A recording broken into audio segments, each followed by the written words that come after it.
Welcome to the Midnight Mind. If you're new to the channel, please consider subscribing, and while you're at it, hit that like button for me. I really would appreciate it. It's midnight, and that means one thing. It's time to enter the mind of Nietzsche.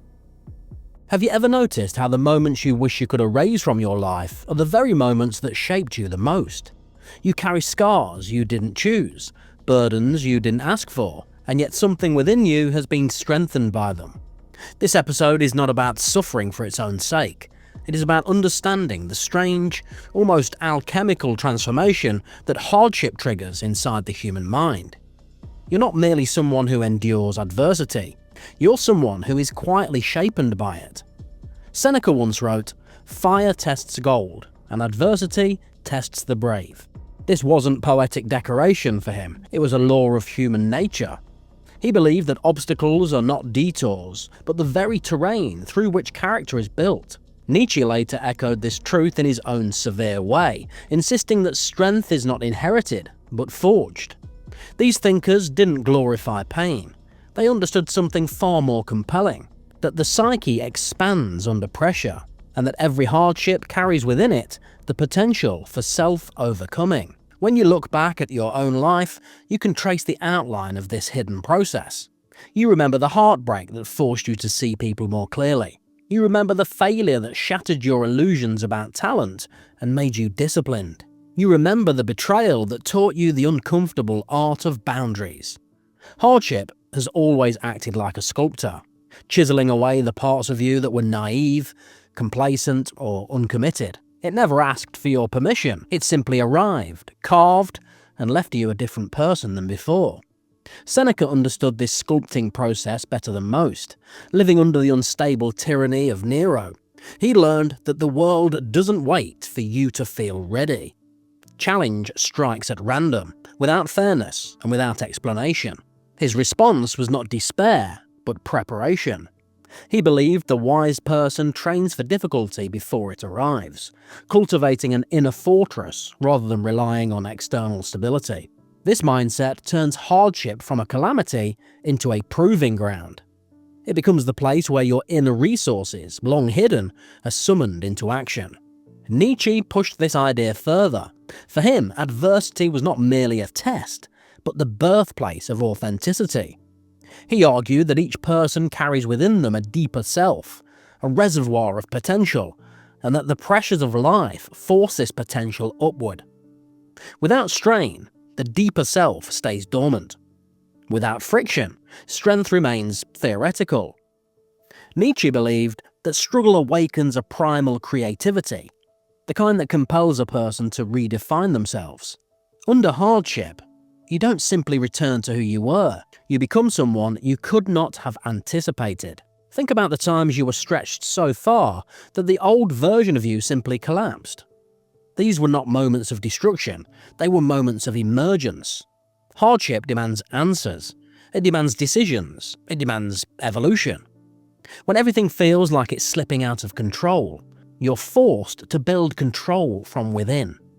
You learn endurance when comfort is stripped away. You learn patience when nothing moves. You learn courage when fear becomes unbearable.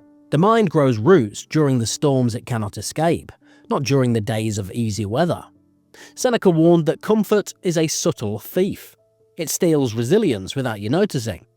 It convinces you that life should be predictable, that ease is the default state. But ease has never been humanity's natural environment. For most of history, struggle was the rule. Strength was a survival requirement. Seneca believed modern softness creates fragility, not peace. The paradox is that the more insulated you are from challenge, the more anxious you become. Hardship, when embraced rather than feared, reconnects you to something essential: your capacity to stand firm. Nietzsche described this capacity as the will to power. Not dominance over others, but mastery over one's own impulses, fears, and limitations. Hardship naturally activates this inner will because it disrupts passive living. It interrupts your routines, your expectations, your imagined control. In that disruption, you're forced to confront yourself with unusual honesty. You see what you lack. You see what you've avoided. You see where you've been pretending. This confrontation is uncomfortable, but it is also clarifying. Hardship makes self-deception impossible, and clarity is the beginning of transformation. Every significant evolution in your life began with this kind of disruption. A relationship ended, and suddenly you understood your patterns more clearly. A dream failed, and you discovered that your identity was too dependent on applause. A disappointment arrived, and you realized that your expectations were shaped by fear rather than vision. These difficult moments forced you into deeper awareness. They compelled you to recognize your values, your ambitions, your habits. This is the quiet truth. Hardship doesn't just refine the soul, it reorders it, stripping away illusions that once felt like certainties. The Stoics believed that the mind becomes sharper through conscious exposure to manageable difficulty. They practiced voluntary discomfort, not because they enjoyed suffering, but because they understood its psychological benefits. When you deliberately choose temporary hardship, whether through fasting, cold exposure, intense training, or disciplined restraint, you teach your mind that it is capable of persevering. This builds confidence independent of circumstance. You stop believing that you need everything to go right. This shift liberates you. It gives you a sense of inner stability that no external comfort can replace. Yet Seneca and Nietzsche both knew that not all hardship is chosen. Much of it arrives uninvited, unpredictable, and overwhelming. The question is not whether these moments will come, but how you will meet them. When adversity breaks through your life, you can collapse inward, or you can treat the moment as a summons. You can allow it to erode your sense of agency, or you can use it to excavate a deeper strength. This is the crucial pivot. Hardship is not inherently transformative. It becomes transformative when it is confronted with courage. You may not notice it while you are inside the struggle, but the mind is learning in ways that comfort cannot teach. It's learning patience because nothing resolves quickly. It's learning flexibility because plans dissolve. It's learning humility because certainty disappears. These qualities accumulate quietly, like sediment in a riverbed, gradually shaping the bottom of your character. Hardship doesn't arrive to crush you. It arrives to define you, to expose the parts of you that are underdeveloped, and to reveal the hidden strength that emerges only when tested. As you move deeper into the territory of adversity, you begin to understand that hardship does something even more subtle than building strength. It reveals the architecture of your inner world. It shows you which beliefs collapse under pressure and which values remain intact. It exposes the attachments you cling to and the fears you refuse to confront. Seneca believed this process was essential, because no one truly knows themselves until life applies pressure. The self you admire in peace is not always the self that emerges in conflict. Friction reveals the truth. Nietzsche saw this revelation as the beginning of self-mastery. He believed that struggle exposes the weak layers of identity that are built from imitation and social approval. What remains after those layers are burned away is the core of who you are. This is why intense hardship often precedes periods of reinvention. You let go of personas that no longer serve you. You stop performing for acceptance. You begin shaping a self that is more resilient, more intentional, and more aligned with what you actually value rather than what you inherited. This internal reshaping is not gentle. It feels like standing in front of a mirror you cannot escape. You notice behaviors that no longer match your goals. You see habits that were slowly weakening you. You realize that the path you were walking was designed for comfort, not growth. Many people turn away from this realization because it demands responsibility, and responsibility demands change. But if you stay with it, if you let the discomfort speak, you begin to sense a new direction forming within you, something sturdier than your old assumptions. Seneca taught that adversity creates perspective by breaking the illusion of permanence. You begin to understand how fragile circumstances truly are. Careers shift, relationships evolve, health fluctuates. The Stoics saw this fragility not as a cause for despair, but as a reason to ground your strength internally. When hardship strips away your illusions, it also reveals your dependencies. It shows you which sources of stability were external rather than internal. This awareness is uncomfortable, yet it is also liberating. You begin building a foundation that doesn't crumble when life changes direction. Nietzsche would say that this is the moment the will to power awakens, the moment when you stop waiting for circumstances to improve and begin improving yourself. This shift is not dramatic. It begins with small decisions, choosing discipline over distraction, choosing honesty over avoidance, choosing effort over passivity. Each decision strengthens the part of you that refuses to be shaped by difficulty and instead chooses to shape itself through difficulty. The will to power is not a roar, it's a quiet, steady insistence that you will rise from every blow a little stronger. Look back at the hardest chapter in your life. At the time, you may have felt like everything was falling apart. But now, with distance, you can see how those chaotic pieces eventually rearranged themselves into a new structure, one that supported a wiser and more grounded version of you. Hardship rarely feels meaningful while you are in it. Meaning is something you assign in hindsight, but Seneca would argue that the meaning is always present. You simply learn to recognize it later. Hardship challenges you to grow into someone capable of interpreting it. Jung adds another layer to this transformation. He believed that the challenges you face often come from aspects of yourself you have ignored, your shadow. Hardship drags these neglected parts of the psyche into the light. It reveals insecurities you tried to hide, anger you suppressed, desires you denied, and vulnerabilities you pretended not to have. This confrontation is painful, yet Jung believed it was necessary for individuation, the process of becoming whole. In adversity, you encourage the full range of who you are, and this encounter becomes a catalyst for psychological maturity. When you begin integrating these shadow elements, something remarkable happens.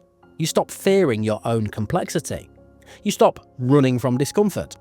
You stop blaming life for being unpredictable. Instead, you begin working with the chaos. You treat your emotions as signals rather than threats.